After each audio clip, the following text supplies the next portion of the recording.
Tonight, hey Michelle, we come to Genesis now, chapter 40. And so hopefully those online were able to download that from the email that goes out. For those in the house, the handouts are there in the back. But just to be reminded on where we are now into the life of Joseph.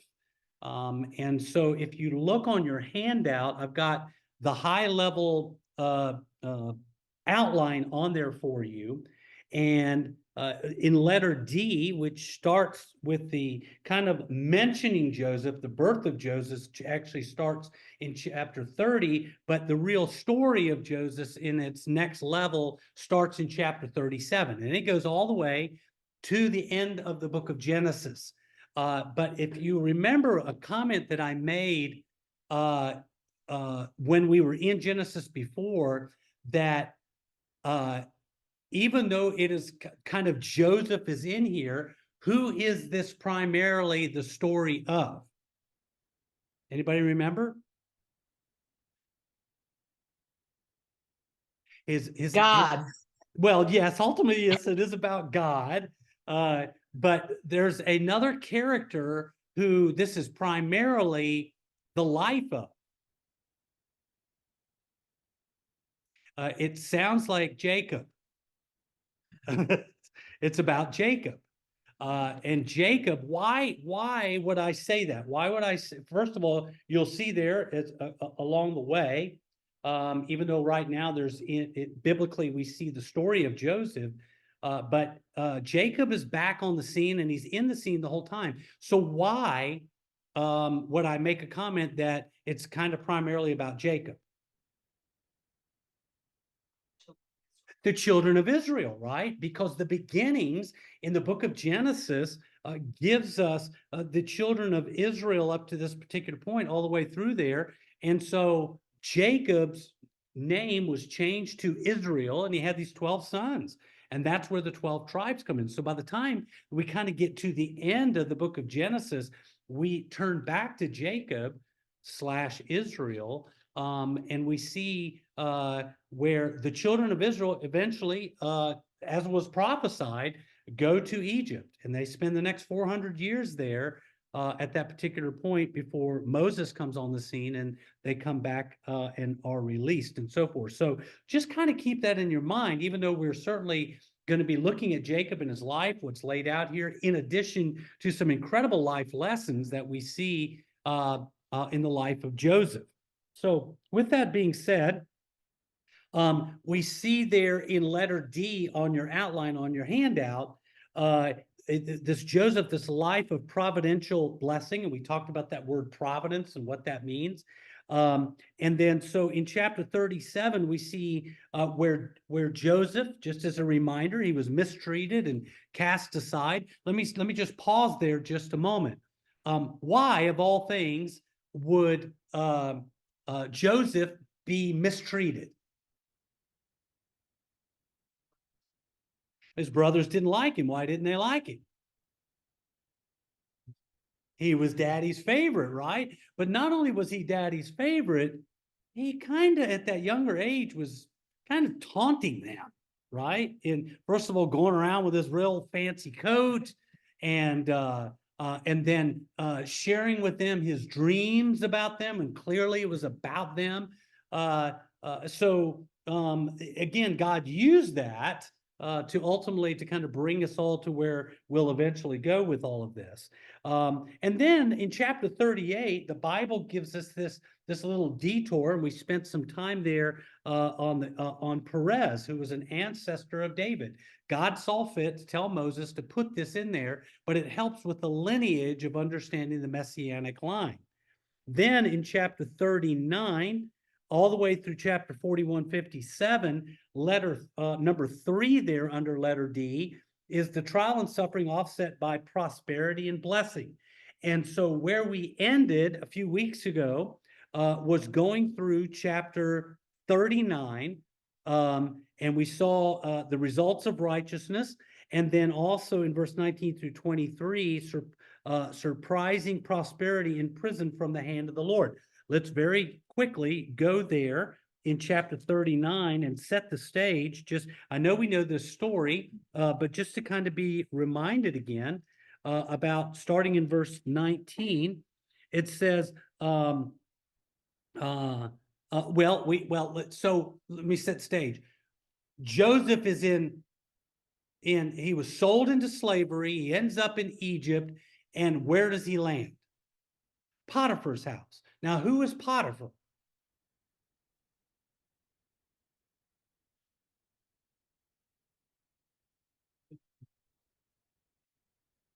He's the politician's what? He's up there. Yeah. So in other words, he is kind of like a captain of the guard, if you will, for who? For Pharaoh. All right. So he's pretty high up, which means also that the place where he resides would have been much, if you will, from a sizes perspective. And we're going to see this even more in detail. And so Joseph is sold to Potiphar, and Potiphar uses him eventually to be this kind of a slave, but he puts him in a high position. Why did he put him in a high position?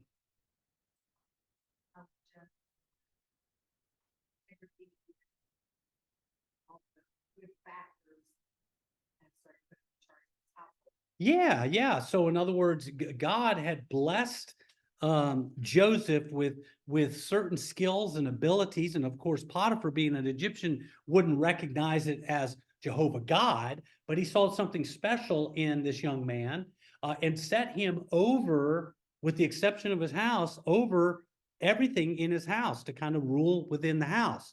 But Potiphar also has a bride, a wife, who saw something special in Joseph, and she started making all these moves on him.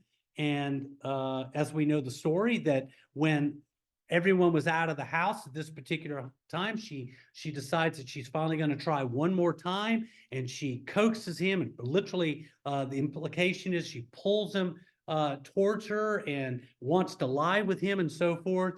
And Joseph flees, right? He just gets out of there. The wisest thing that he could have done, didn't even want to give it an opportunity to even be tempted. He just fled. And in the fleeing, of course, she grabbed hold of his garment and kept that. And then so she uses that because now she's embarrassed of all these things and accuses, if you look in chapter 19, she says in verse 18, but as soon as I lifted up my voice and cried, he left his garment beside me and fled out of the house. Well, Potiphar here is listening to his wife. I still don't believe that he believed her, but to save face for her and for him, we look here in verse 19. As soon as his master heard these words that his wife spoke to him, this is the way that your servant treated me, because that's what she said. So in other words, she said to Potiphar, well, this is the way your servant treated me. So now he's got to save face. All right. His anger was kindled. Notice, his anger wasn't kindled towards Joseph. His anger was kindled because she said, this is the way your servant treated me. Verse 20. And Joseph's master took him and put him into prison, the place where the king's prisoners were confined, and he was there in prison. Now, I feel confident that I shared with you where this prison is. Does anyone know? In Potiphar's house. There was a prison underneath the house. In other words, there were other prisons, but this would have been the ones that were more of royal, well, we're going to see here in a moment about the cup holder and the baker and so forth. But there are only certain people that would go in here, and that's why this is interesting, that we can see how God's providence comes to place. But notice in verse 21, but the Lord was with Joseph and showed him steadfast love and gave him favor in the sight of the keeper of the prison. So he had favor with Potiphar. Now he's in this prison and he's getting favor. God has arranged it with the keeper of the prison. And the keeper of the prison put Joseph in charge of all the prisoners who were in the prison. Now, we don't know how long it was, but it was a while. Okay. Who remembers how old Joseph was when he went into captivity?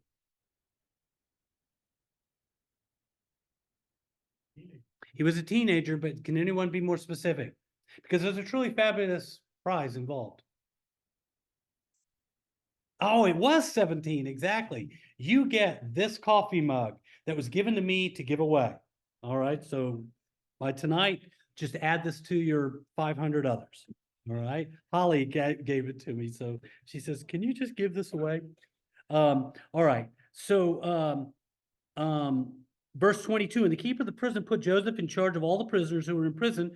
Whatever was done there, he was the one who did it. So in other words, again, God here in favor with Joseph is working through all this. Verse 23, the keeper of the prison paid no attention to anything that was in Joseph's charge. In other words, he totally is trusting him through this because the Lord was with him, and whatever he did, the Lord made it succeed. So in other words, he's starting to see this pattern. It's like, wow, this young kid, man, it's like, all right, just do your thing. I trust you, just do it. Well, now we come to chapter 40. All right. And so your outline there in chapter 40, verse 1 through 23 is serving God in the pit. Serving God in the pit. In verses 1 through 8, specifically, divine appointment. Divine appointment. Let's look at these verses, read them, and then we'll kind of come back. Again, very familiar story. There's probably not a whole lot that I'll be able to share with you that you haven't already heard, but I hope that we can joggle our memories and remind these things, but also to see God's hand at work here in the life of Joseph. Verse 1, sometime after this, okay, so we don't know, the cupbearer of the king of Egypt and his baker committed an offense against their lord, the king of Egypt. And Pharaoh was angry with his two officers, the chief cupbearer and the chief baker, and he put them in custody in the house of the captain of the guard. And just about every commentator, based on things that were said and what we know historically, that was most likely Potiphar. That's why we said it was in his house. In the prison where Joseph was confined, verse 4. The captain of the guard appointed Joseph to be with them, and he attended them, and they continued for some time in custody. And one night they both dreamed, the cupbearer and the baker of the king of Egypt, and they were who were confined in the prison, each his own dream, and in each dream with its own interpretation. When Joseph came to them in the morning, he saw that they were troubled. So he asked Pharaoh's officers who were with him in custody in the master's house, "Why are your faces downcast today?" They said to him, "We have had dreams, and there is no one to interpret them." And Joseph said to them, "Do not interpretations belong to God? Please tell them to me." All right. So let's kind of pick this apart a little bit. First of all, again, these were officers that were Pharaoh's officers. All right. So again, this particular prison would have been for those kind of people. And the captain of the guards, it was in his house. And they have done research and stuff like that. And usually it was underneath or in a pit underground, and the house was built over it. And they would have these prison places there. And so we know from the narrative here that these two officers had committed some type of unknown offense. It doesn't tell us what they were, but it greatly angered the Pharaoh and resulted in their imprisonment. One was the king's cupbearer. Some translations call this a butler, but it's more realistically, yes, they're kind of that person who is side by side with them, but the cupbearer was literally that. Who remembers what a cupbearer does? Anybody online? Taste the drink, make sure no poison or anything. Exactly. So in other words, they were those people that were appointed to taste the food, taste the drink and everything before, in case somebody tried to kill them and through poisoning and so forth. So they would be appointed to be able to do that. Now, who also knows later on in the Old Testament of someone who is a cupbearer.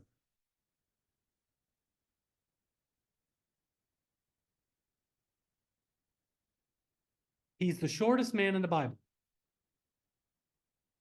Nehemiah. Yes. Actually, it was Peter was the shortest man. He slept on his watch. So anyway, Nehemiah, the Bible tells us, was a cupbearer to the king in Babylon. All right. So we have this cupbearer, the butler. The other was the chief baker. In other words, just like it would be today, they were responsible for the royal court, if you will, of the Egyptians. And these offenses were probably not just simple indiscretions, but some probably clear-cut act of disobedience or misconduct, as the original term indicates. So they did something bad. They got thrown into this prison. And then in verse 3 there, we see this house, the same place where Joseph was. And if most Bible scholars are correct, if it was Potiphar's house, why would that happen? Think about God's providence and also just practicality. Any thoughts? It is speculation, but I have some thoughts, but I'd like to hear yours. Why would Joseph end up there?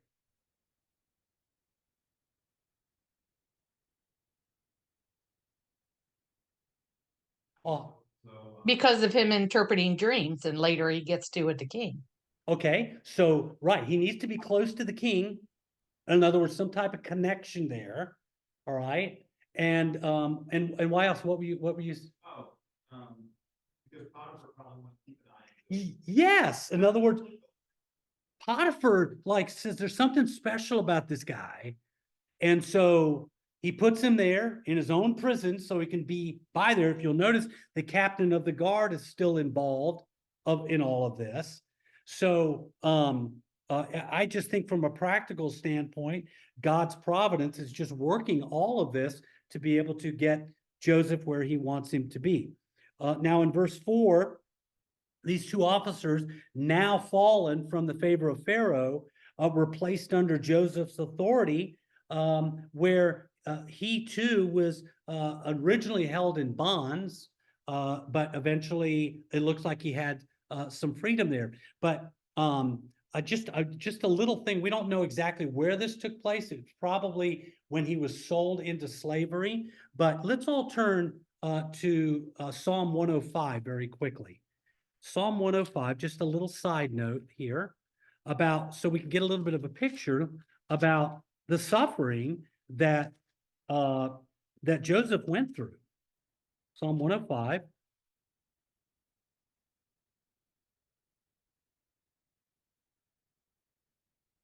I mean, and by the way, from an earthly perspective, I mean, we know that Joseph was not perfect. Has he done anything wrong? No, but God is using this. Look in Psalm 105, and hey, Michelle, will you read verse 18 there for me?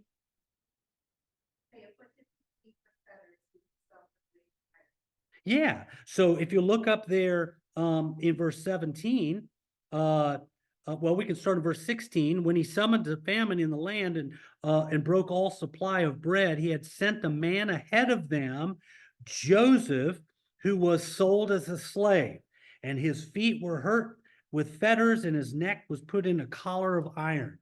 So that gives us an idea of the level of bondage there that he was under.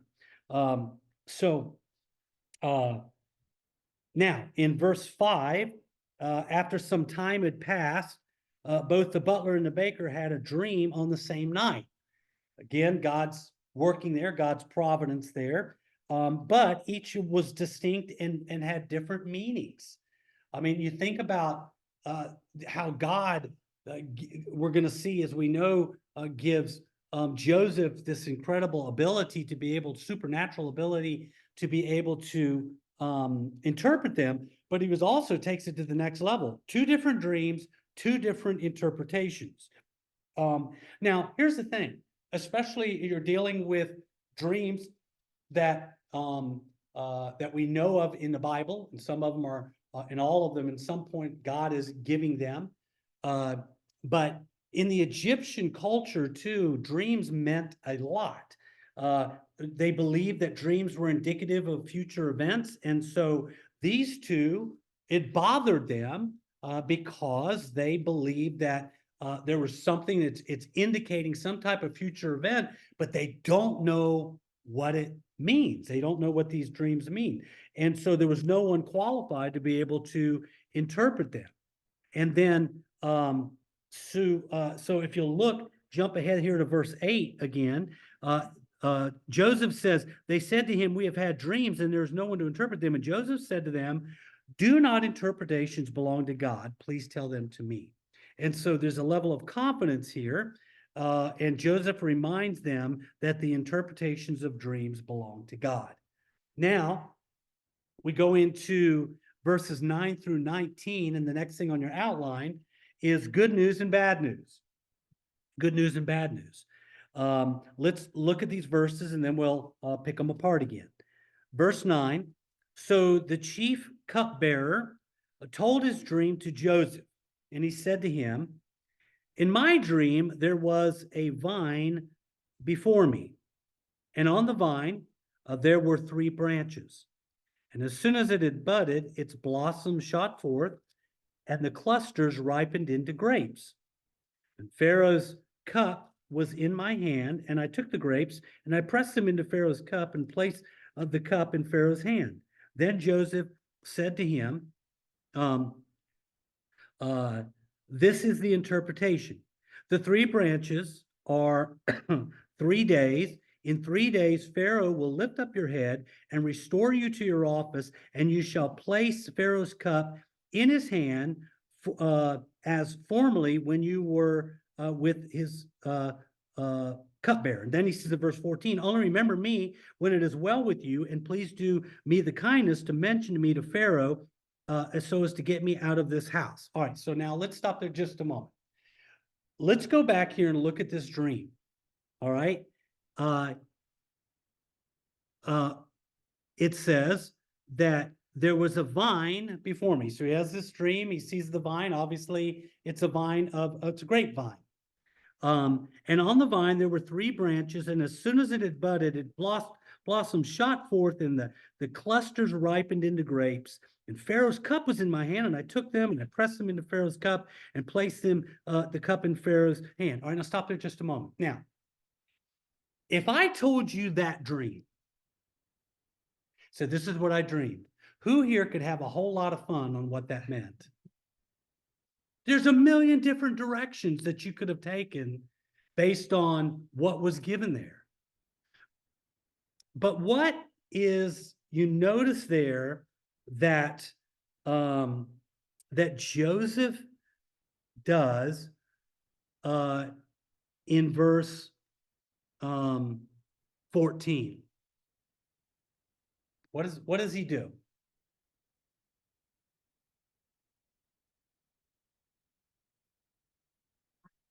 Please remember me so I can get out of here. Okay. So what does that tell us about Joseph? Now I'm kind of fishing here for the direction I want us to be able to see. He's not fairly confident, he's confident, right?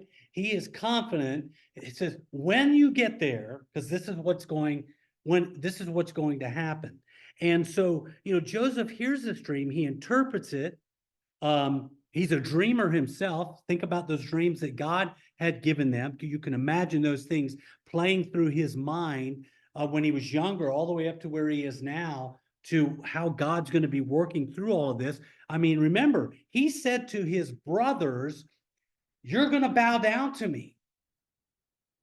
And he even alluded to his mom and dad bowing down. So that hasn't happened yet. So at least here he's feeling confident. And so these 2 dreams are coming there, and he tells them, he says, the branches are 3 days. Now, since when are 3 branches 3 days? They're not, but that's the supernatural ability and miraculous thing that God has given Joseph, because anybody else that would have heard it, see, that's the way God kind of works through these things. We see all these stories where these dreams are given. God gives them so that they're so bizarre that nobody would be able to interpret him unless God intervenes. So God is very thing. I could have a blast with that though. I could make up all different kinds of stuff. All right. And then leave and, not worry about it. But he says in 3 days, and then he says in 3 days, Pharaoh will lift up your head. Notice, lift up your head. In other words, basically saying, restore you is literally what that means. And restore you to your office, and you shall place Pharaoh's cup in his hand as formerly when you were his cupbearer. By the way, when that happens, and he says it's going to happen in 3 days. See, there's another cool thing there. In other words, it's not something that's like it's going to happen at some day. All right. It's very, very clear this dream that God had given them. He says in 3 days, that's a very, very short period of time to be able to validate whether or not Joseph's interpretation is clear or not. And so he says, you're going to be okay. I just ask you, when you're there, you remember me and what I did here for you, and that do me the kindness to mention me to Pharaoh so I can get out of this house. Now, he goes on in verse 15 to give a little bit more details as to his story, because at this particular point, the implication is they don't know Joseph's story. He says, for I was indeed stolen out of the land of the Hebrews, and here also I have done nothing that they should put me into the pit. Now, verse 16, you know what's getting ready to happen. So we have these two, they two have the dreams. This baker now hears the dream and hears the interpretation. And notice his response, like any of us would be, because he's probably feeling a little giddy now, because it's like, oh, good news. He's going to get out. This is awesome. Verse 16. And when the chief baker saw that the interpretation was favorable, he said to Joseph, I also had a dream, and there were 3 cake baskets on my head. Oh, well, then that must mean 3 days too. Right? And in the uppermost basket, there were all sorts of baked foods for Pharaoh, but the birds were eating out of the basket on my head. Pretty simple. You can imagine what this was like. He's got this basket on his head, there's bread there, but these birds are coming down, and he's probably thinking, well, maybe that means that I'm going to get out of here, fly out of here. Who knows, right? So, and Joseph said in verse 18, this is its interpretation. The 3 baskets are 3 days. So he hears that and he goes, oh, here we go. Yes, good news. In 3 days, Pharaoh will lift up your head. And then there's kind of like a little ... in your Bible, or a hyphen, from you. In other words, you're going to be beheaded and hang you on a tree, and the birds will eat the flesh from you. Wow. Okay. And so you can imagine the one feeling pretty good if this interpretation is true. And then the other one is not feeling too good if the interpretation is true. Notice one thing here too. If we're not careful, we'll miss it. Did these dudes ask Joseph to interpret their dreams?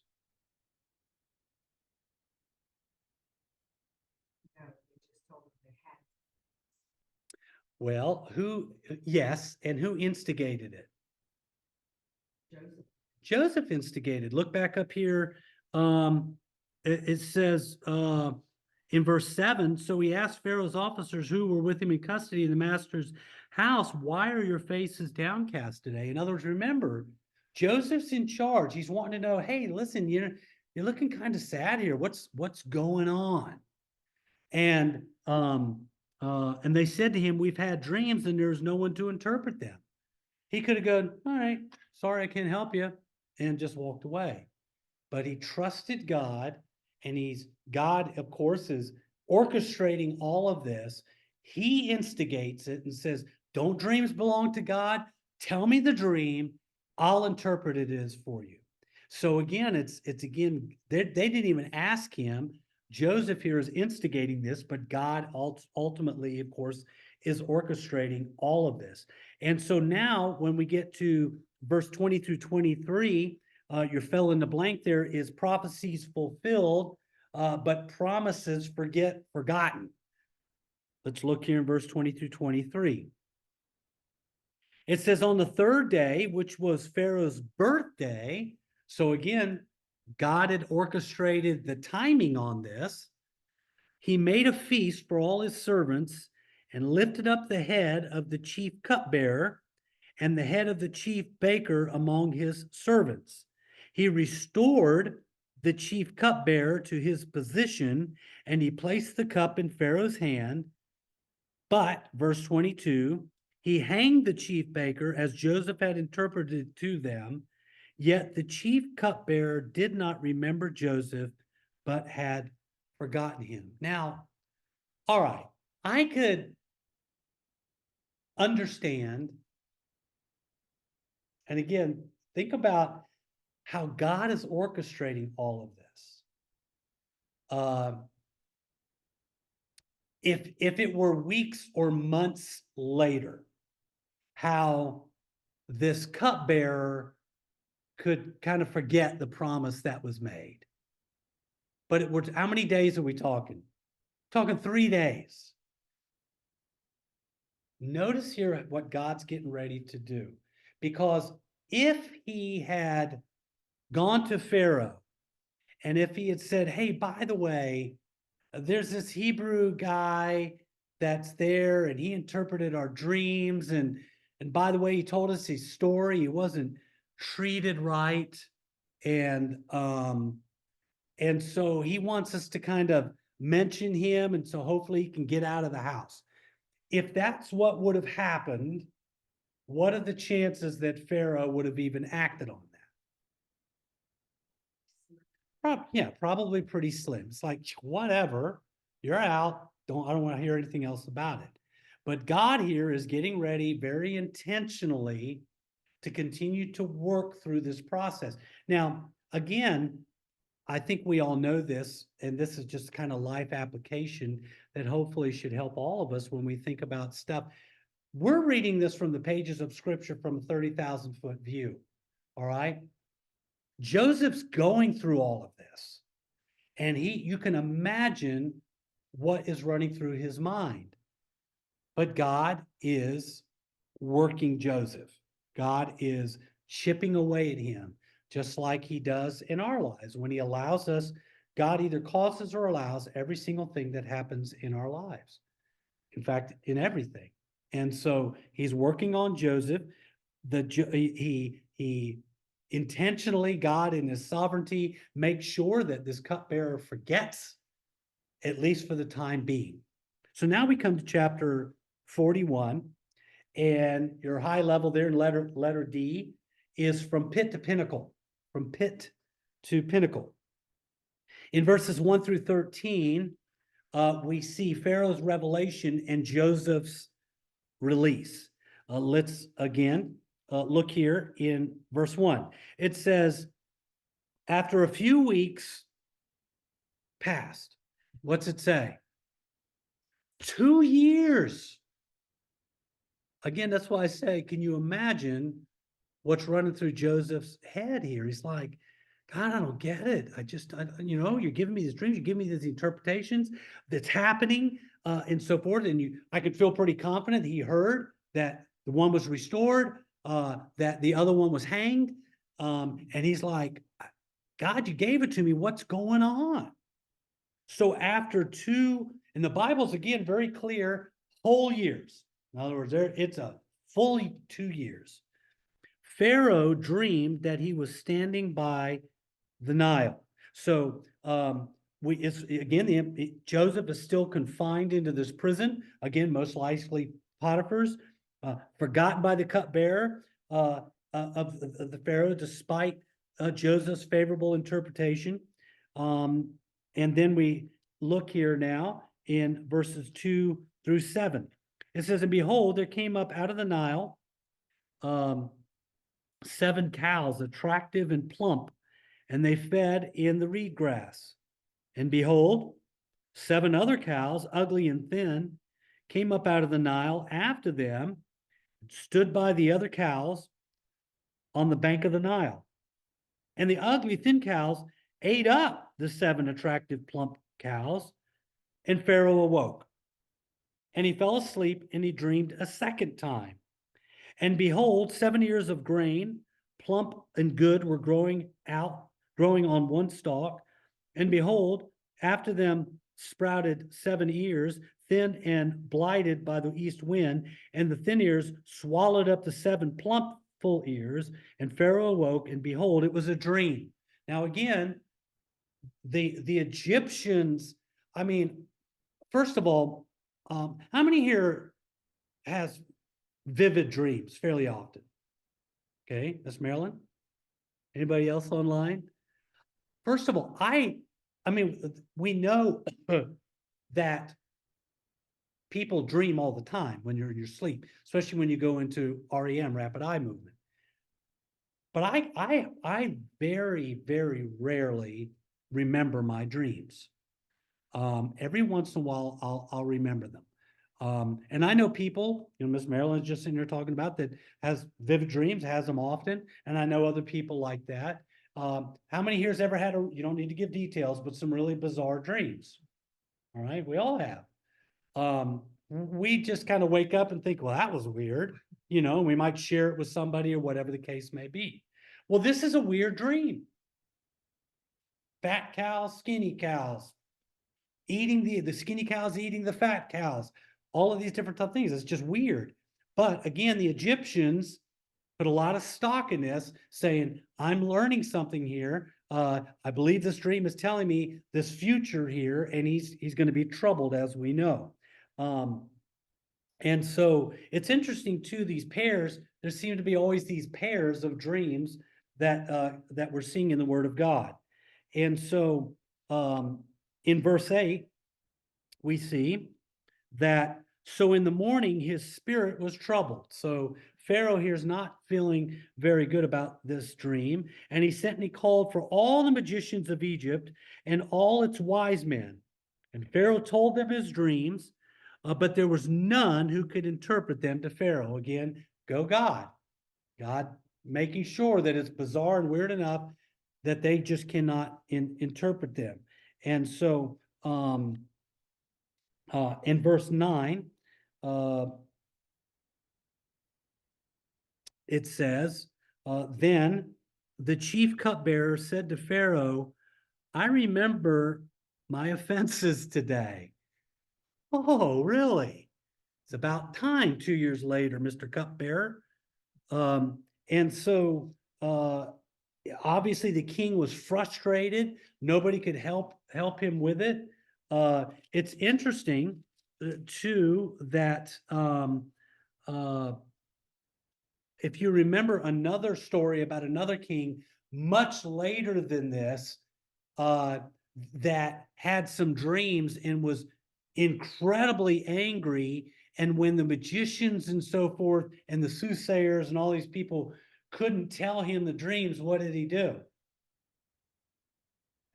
He wanted to kill them. Who remembers who that is? Who is the person we know in scripture that has dreams, that gets angry, wants to kill all these people in the land? It was Hezekiah? Nebuchadnezzar, Oh, right? Who was the one who could interpret? Daniel. Then Daniel goes, wait, no. Tell Nebi, don't kill all these people. Listen, I'll help him out. All right. But we don't see that here. But obviously, Pharaoh is frustrated and he wants to know what this is. And that's finally, we have Mr. Cupbearer that comes on the scene and finally goes, oh yeah, I remember this dude, that we see in verse 9. So the chief cupbearer told his dreams to Joseph and said to him, oh, I'm sorry, chapter 41. Then the chief cupbearer said to Pharaoh, I remember my offenses today. When Pharaoh was angry with his servants and put me and the chief baker in custody in the house of the captain of the guard, we dreamed on the same night, he and I, each having a dream with its own interpretation. A young Hebrew was there with us, a servant of the captain of the guard. And when we told him, he interpreted our dreams to us, giving an interpretation to each man according to his dream. And as he interpreted to us, so it came about. I was restored to my office, and the baker was hanged.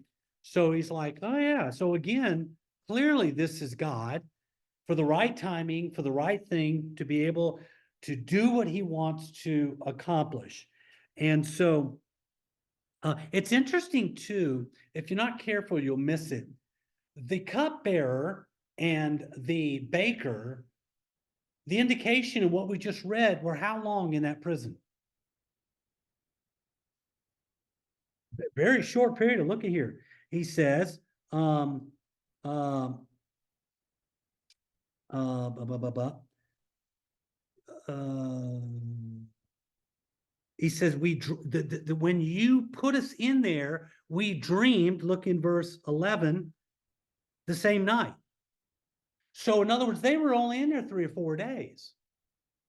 Well, back in verse 4, I think verse 4 said, after they had been in custody for some time. He was. But they, if you'll notice here in verse 11, it says, we dreamed on the same night. Okay.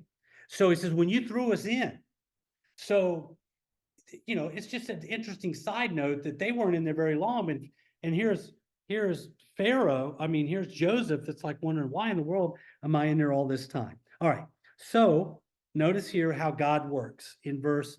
Here's another side note. There's nowhere this cupbearer doesn't say any type of injustice that Joseph wanted him to say. Remember, he says, I want you to do my plea, and here's the reason why, because I haven't been treated and I've done nothing wrong. But the cupbearer doesn't say anything. He just says he interpreted our dreams and they came true. Just a little side note there. And so in verses 14 through 36, we see Pharaoh's problem and Joseph's plan on how all this works out. It says, when Pharaoh sent, or then Pharaoh sent and called Joseph, and they quickly brought him out of the pit. And when he had shaved himself and changed his clothes, he came in before Pharaoh. All right, so I'm sure most of you guys have probably heard and been under this teaching at some point in your lives. Why did he do that? Why did he shave himself and clean himself up? Well, be presentable and Cannot go before the Pharaoh and be unhappy. yeah. In other words, that culture a full beard, first of all, to the Egyptians was bad. In other words, they had just those little funky ones. All right, and so they would shave their whole body. All right, to be able to come before the Pharaoh. So Joseph knew that, and Joseph was wise enough. Of course, he had been in Potiphar's house. He was wise enough also. Now, man, I'm going to go see Pharaoh. Wow. Okay. So he shaved himself, changed his clothes, and he came in before Pharaoh. And Pharaoh said to Joseph, I've had a dream, and there is no one who can interpret it. And I have heard it said of you that when you hear a dream, you can interpret it.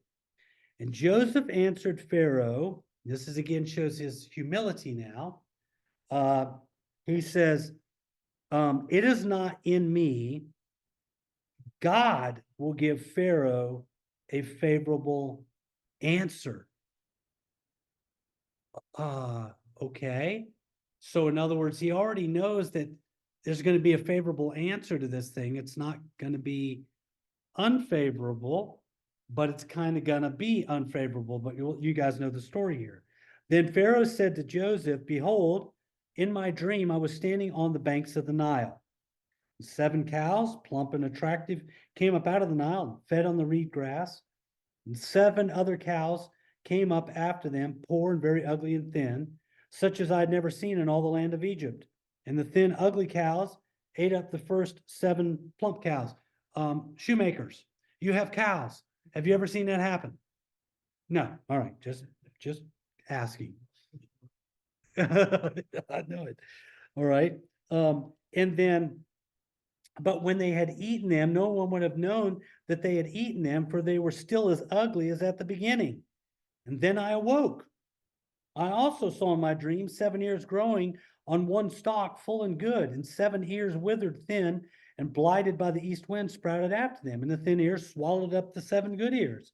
And I was told to the magicians, but there was no one who could explain it to me. So again, God here intervenes and he gives this interpretation now to Joseph. And he says, this is just incredible. And let me just side note here. And this is again, just kind of life application type stuff. There are, the reason I keep throwing out that word, the providence of God, and sovereignty and providence are somewhat related, but the providence is where God intervenes basically in its simplest sense to orchestrate life's journeys. It's God when we connect with someone. I can't tell you how many times I've like picked up the phone or reached out to somebody and it says, wow, perfect timing on this, Dwayne. You're not going to believe. That is just God's providence. That is the spirit within us that God helps us to be able to understand that. God orchestrates these things in our lives. And so he is orchestrating now this timing for this. 2 years ago, when the cupbearer finally came on the scene, as we've already said, probably would not have given him this type of audience. But now this is incredible what we're getting ready to see. Verse 25. And then Joseph said to Pharaoh, the dreams of Pharaoh are one. And it's like, okay, don't know how you got that out of that, but God gave him that ability to do that. God has revealed to Pharaoh what he is about to do. The 7 good cows are 7 years. And the 7 good ears are 7 years. The dreams are 1. The 7 lean and ugly cows that came up after them are 7 years, and the 7 empty ears blighted by the east wind are also 7 years of famine. It is as I told Pharaoh, God has shown to Pharaoh what's going to happen. Is that what it says? What he is about to do. Again, God causes or allows these things. God here, he says, God has shown to Pharaoh, verse 28, what he is about to do. God is making all this happen. Verse 29, there will come 7 years of great plenty throughout all the land of Egypt. But after them, there will arise 7 years of famine, and all the plenty will be forgotten in the land of Egypt. In other words, it's going to be great, but it's going to get bad. And so all the prosperity that was going to be there, it's going to be forgotten because it's going to get so bad that the good is just going to be overridden by how bad it is. He says, the famine will consume the land, verse 31, and the plenty will be unknown in the land by reason of the famine that will follow, for it will be very severe. Now, I will tell you that based on what we know of the cultures, even that far ago, and even these things, This is not good news. And it's usually not a good idea to be sharing, whether it's true or not, bad news, if you will, for someone in the kind of power that a Pharaoh would have had. But he has confidence, and he's just saying this is what's going to happen. Verse 32, and the doubling of Pharaoh's dreams means that the things is fixed by God, and God will surely bring it about. I mean, talk about a level of confidence here that God is giving him. Verse 33, now therefore, let Pharaoh select a discerning and wise man and set him over the land of Egypt. Wow. I mean, Pharaoh didn't ask. He's just like saying, here's my recommendation. He is giving him counsel. Verse 34, let Pharaoh proceed to appoint overseers over the land and take 1/5 of the produce of the land of Egypt during the 7 plentiful years. So in other words, basically take up 20% of everything during that particular time and store it away. This is my recommendation. I'm just throwing it out, Pharaoh. You can do with it like you want. I'm just throwing it out. Verse 35, and let them gather all the food of these good years that are coming and store up grain under the authority of Pharaoh for food in the cities, and let them keep it. Could you imagine Pharaoh listening to this, hearing this interpretation of what this dream meant, and then getting this advice from this Hebrew, and he's probably fascinated.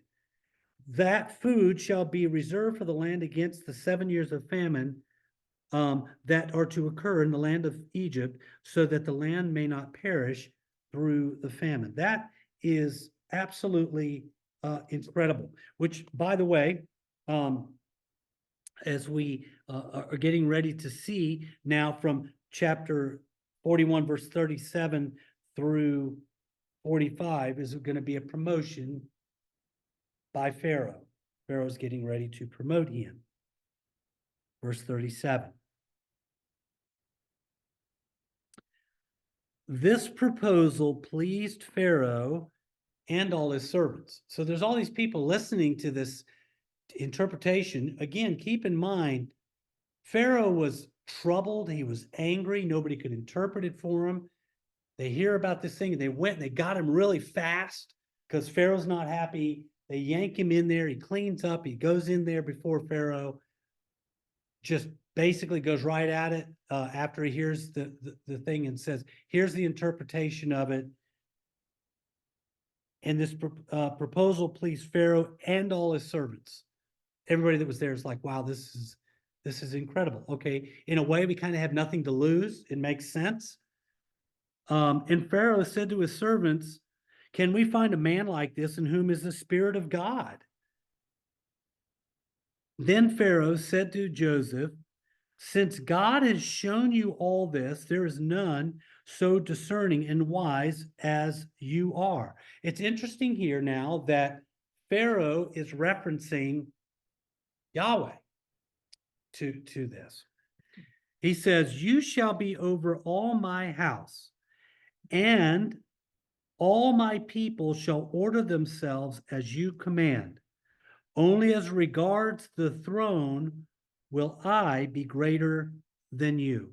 So basically, he's the man now that just came out of prison and is immediately put into the number 2 person in all the land of Egypt. And Pharaoh said to Joseph, see, I have set you over all the land of Egypt. Then Pharaoh took his signet ring from his hand and put it on Joseph's hand and clothed him in garments of fine linen and put a gold chain about his neck. I mean, talk about from rags to riches to be able to see all this. And he made him ride in his second chariot. I guess that would be Air Force 2. Yep. So he's in Air Force 2. And they called out before him, bow the knee. In other words, like, okay, a lot of pomp and circumstance here now for this Hebrew kid. Thus he set him over all the land of Egypt. Moreover, Pharaoh said to Joseph, I am Pharaoh, and without your consent, no one shall lift up hand or foot in all the land of Egypt. He's like, basically, look, I'm trusting you. You run it. I'm still ultimately in charge, but let's get this thing done. And Pharaoh called Joseph's name Zephanaah-paneah. Now, if you probably have a footnote in there, there's a lot of interpretations, but nobody really knows what that means. But it's an Egyptian name that he gives him. And he gave in marriage Asenath, the daughter of Potipharah, priest of On. So Joseph went out over the land of Egypt. Now, a little side note here, that we know that Joseph marries her. And we know that Joseph has children with her. Who knows, without looking ahead, let's check you Bible scholars, what are the names of Joseph and his Egyptian wife's children's names, at least two of the sons? That's the half tribe. Right? Michelle's got it on her lips. Ephraim and Manasseh, right? Those are Hebrew names. So it's interesting that he remembers his roots and wants to honor God, and he gives these children to them. But so this lends itself now to another thing. We know, now keep in mind, we're not talking the law yet, because that's much, much later when you have Moses come on the scene. But God has been very specific about who to marry and not marry. So is what Joseph done here a sin? It's a loaded question. How about anybody online? Anybody have any thoughts?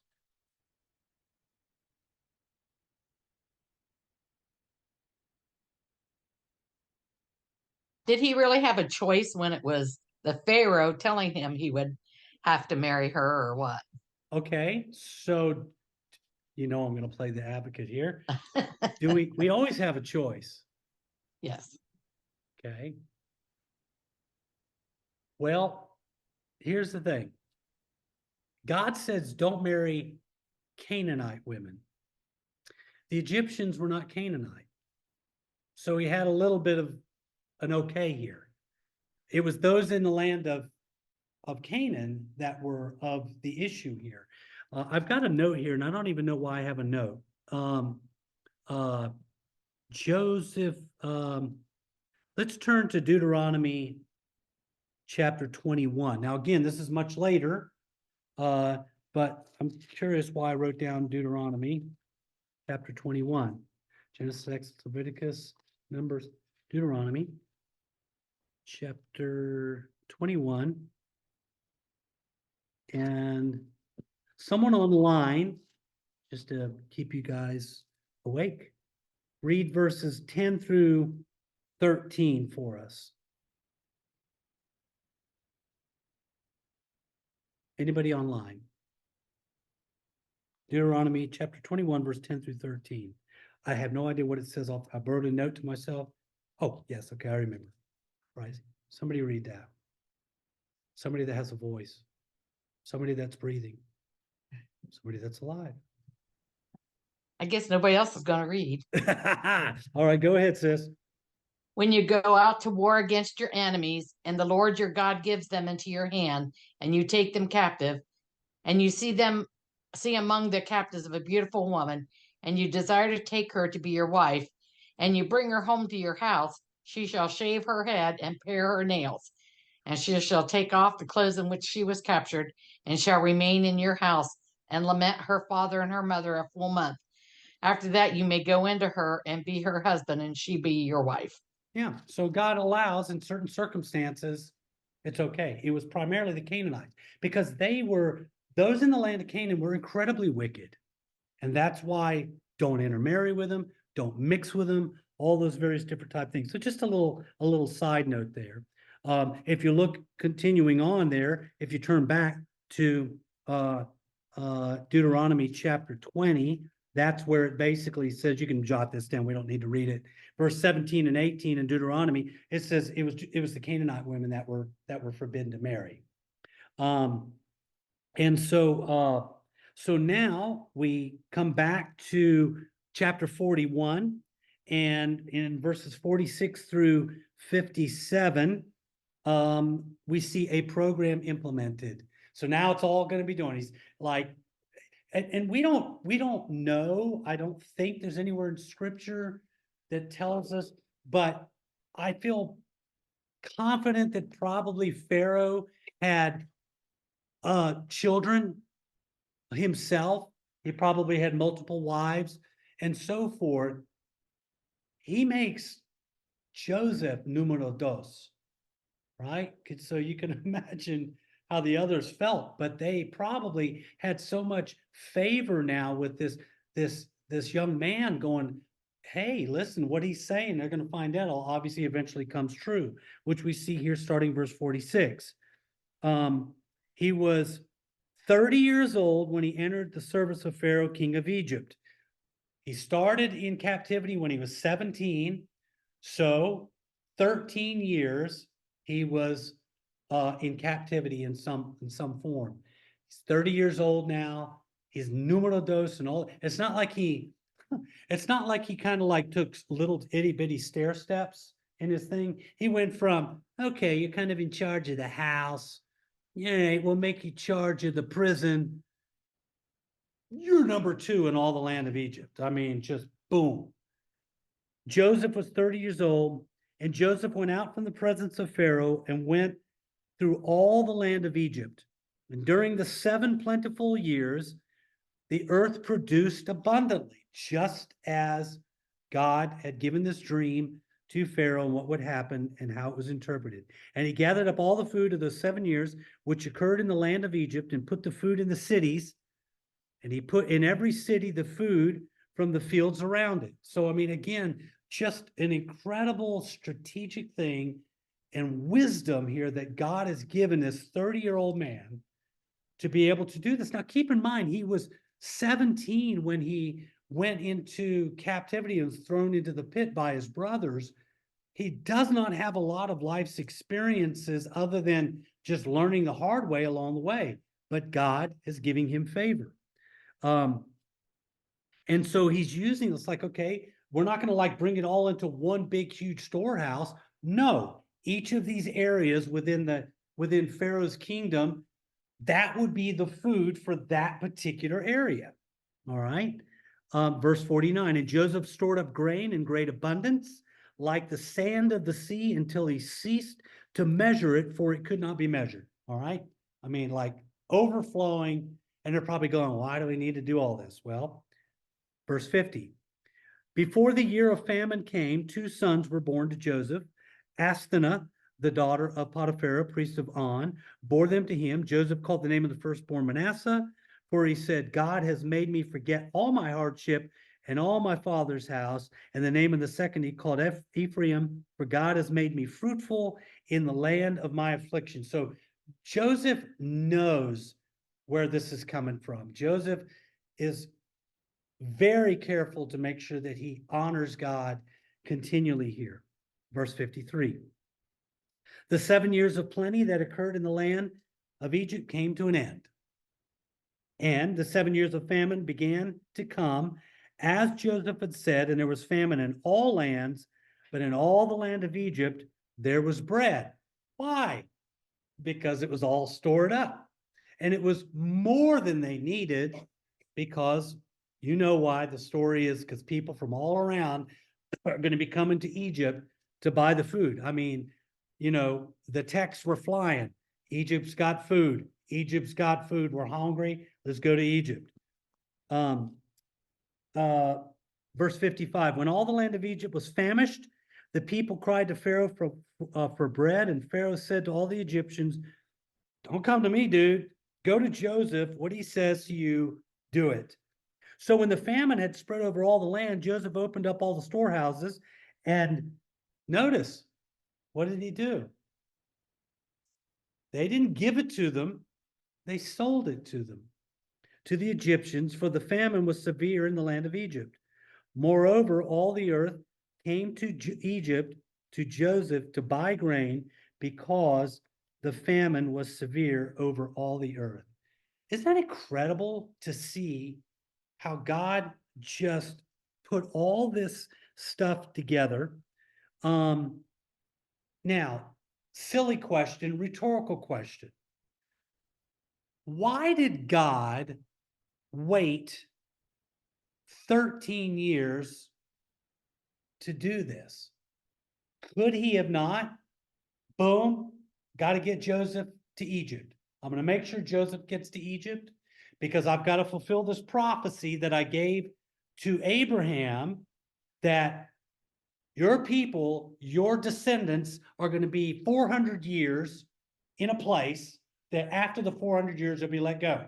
God knew all this. God gave the prophecy. He needs to get Joseph to Egypt. Joseph's in Egypt. Why did he wait 13 years? He could have very easily, because he's God, said, okay, I'm going to work all this stuff out. Dream, boom, however he did it, put Joseph in charge, gave him all this wisdom to do it. Why did he wait 13 years? Yeah. And he said, in other words, 13, why yeah, yeah, but we don't have necessarily an indication that he was rebelling. It might have been flipped, right? But here's the thing. So when we think about Joseph prior to being thrown in the pit, kind of an arrogant, snotty-nosed 17-year-old taunting his brothers, going around with his robe, I had a dream, I have a dream, and so forth, God needed to work on Joseph, right? Now, I know you guys know this, you know where I'm going with it, but that's exactly what God does in our lives. We read these narratives that not only give us ultimately historical aspect as to God's plan of redemption and God working through things, God has chosen people and working through them. We see the beginnings and all this, but the Bible tells us in the New Testament also that all these are given to us as examples for us. And so, just a practical application again. You may not understand what you're going through right now. You may be struggling with not connecting the dots as to why in the world God is allowing or causing things to happen in our lives. And we can look here in the narrative of Scripture to be encouraged, because God is a good God. He loves his children, and as his people, even the lost. Think about when you were lost, especially for those of us that came to Christ later in our lives. I was an adult before that was the case. God was chasing you down. He was putting things into place and moving you towards his son. Now, granted, this whole idea of the election of God, which I believe in, and the free will of man, which I believe in, I can't reconcile those two together. But basically, God is orchestrating all of these pieces to get us to come to salvation. It is his will that none perish. All right. So God clearly for his children is going to orchestrate our life's situations to make us ultimately, the Bible tells us that he is conforming us into the image of his son. He is sanctifying us and so forth. If we wanted to use a fancy word on that's exactly what's happening in Joseph's life. He is sanctifying him to get him ready as a 30-year-old plus. Now, as all this stuff starts to place, he's 37. Then he's going to be 44 by the end of the famine and all this different type stuff that's happening. God is an incredible God. All right. I could ramble all night long. I love these stories. I love to do it. Any closing thoughts or anything from anybody online? Or again, these are such familiar stories. If we're not careful, we'll really miss the big chunks.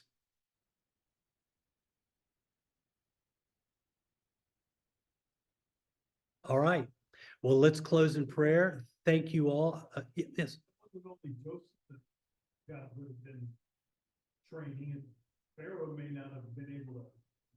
Some 18-year-old kid interpreting the dream, oh yeah, 7 years and 7 years, get him back in the cell. Yeah, no, that's true. Yeah, Doug is making the point that God was even working Pharaoh, right?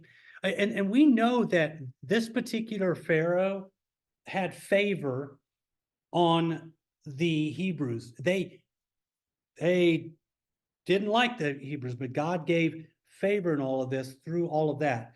You jump forward 400 years, and by then they're multiplying like crazy, and that's why God put them in a place like they did. By then, the Pharaoh then is like, okay, we got to start killing baby Charlton Heston, So, all right, but yes, he's working. God is tangibly and intangibly working through. All right, let's close in prayer. Father, thank you, God. Thank you for these dear people, and thank you for your word, Lord. Even though these stories are familiar, may we reflect on them and not just write it off and say, yeah, I know all that. I've read this a million times. God, may we apply its truths and principles to our lives. Father, bless us now. God, if you tarry till we get here again this Sunday, Lord, I pray for your blessings. In Jesus' name, amen. God bless you guys. I love you. By the way, if anybody can help tomorrow morning to put up all the Christmas decorations at 9 o'clock, we'll probably be here from about 9 to 11-ish, but more hands will be quicker. All right. See ya. Bye.